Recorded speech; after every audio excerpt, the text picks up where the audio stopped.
Call the member for Ryan. Thank you, Mr Deputy Speaker. The leafy western suburbs of Brisbane have always offered an idyllic lifestyle for growing families. With bushland, acreage and parkland in close proximity to the CBD, the allure of Brisbane's western region has continued to increase year on year. From pineapple farms in Moggill to the rolling hills of bushland between Brookfield, the Gap and Upper Kedron, our end of town has seen substantial change over the last 40 years. We all know that increases in population density means more cars, more traffic, more school-aged children, a greater demand on resources and infrastructure, and the list goes on.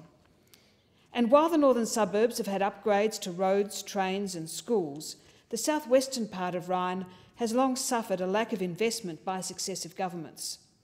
While you may well think that I speak of the plight which urban sprawl has brought to the western suburbs, it is more that I describe an increasing population which outpaces the capacity and growth of existing infrastructure. As a government, we are already delivering billions of dollars of funding for congestion-busting roads and rail projects. As the Prime Minister said recently, we want people to get home sooner and have dinner as a family. We want tradies to spend less time on the road and more time at the worksite. For some, it might be a few extra minutes in bed each morning before their daily commute to work or school.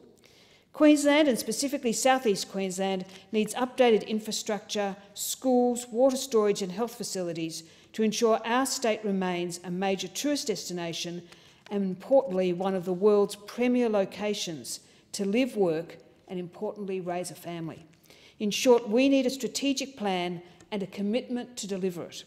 Successive Labor state and federal governments have neglected the hard-working taxpayers and residents of the western suburbs of Brisbane. From the era of Goss, Beattie and Bligh to the current tyranny of Palaszczuk and Trad, Brisbane's western suburbs have certainly not maintained infrastructure spends at the pace of other, less densely populated areas.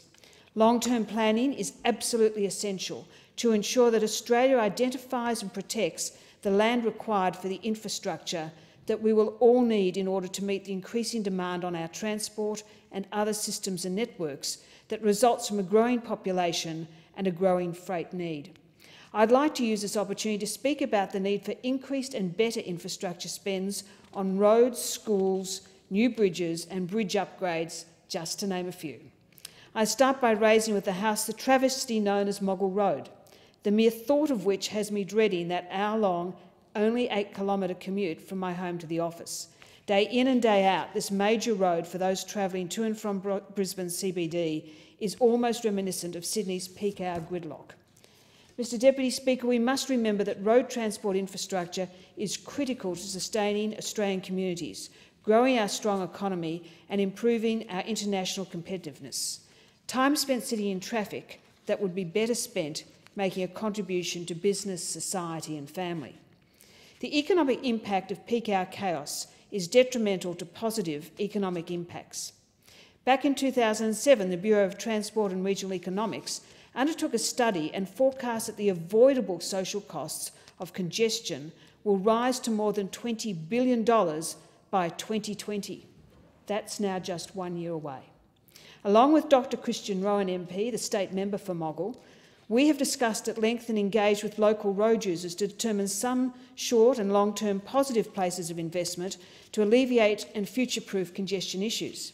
For example, the Kenmore roundabout to reduce congestion and bottlenecks and increase the flow. Moggill Road between Kenmore roundabout to Kilkeevan Avenue needs to add an outbound lane at Our Lady of the Rosary School to make 2 lanes each way.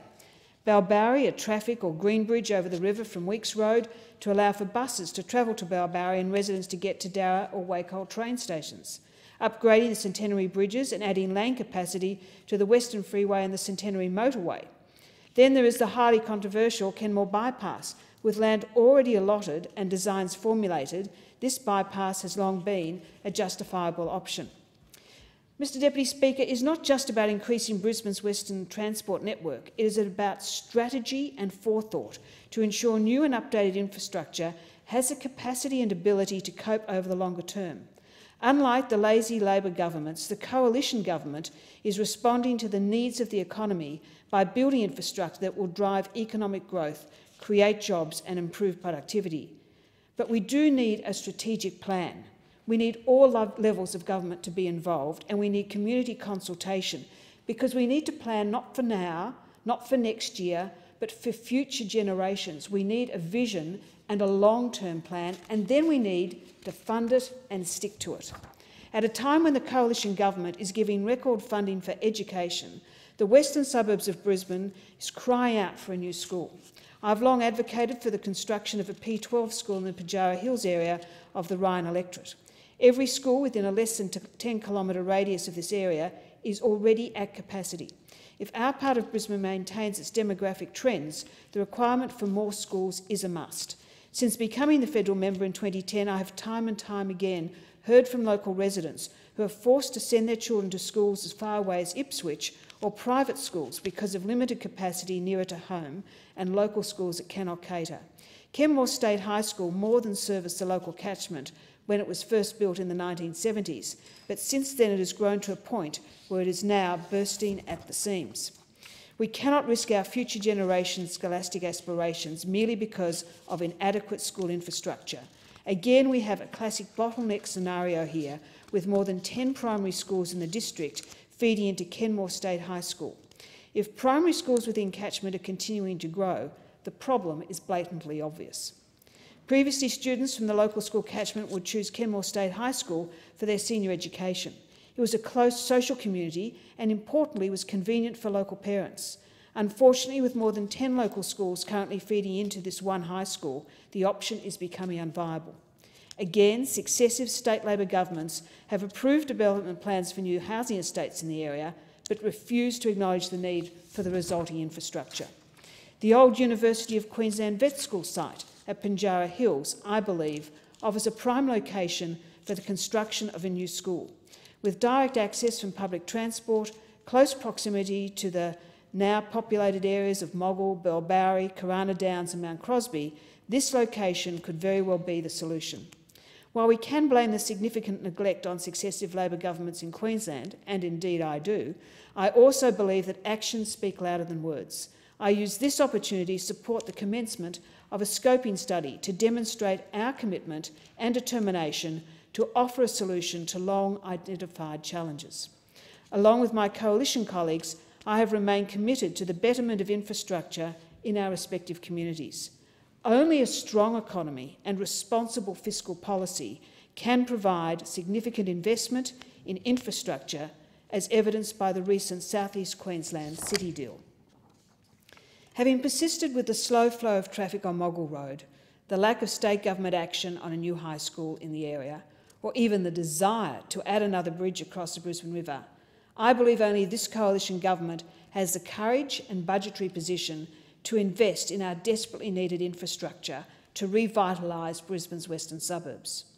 Strategic investment will transform infrastructure across the country and lay the foundations for future growth. The coalition government is responding to the needs of South East Queensland by providing investment that will drive economic growth, create jobs and improve productivity, ultimately enhancing local residents' lives and their future generations.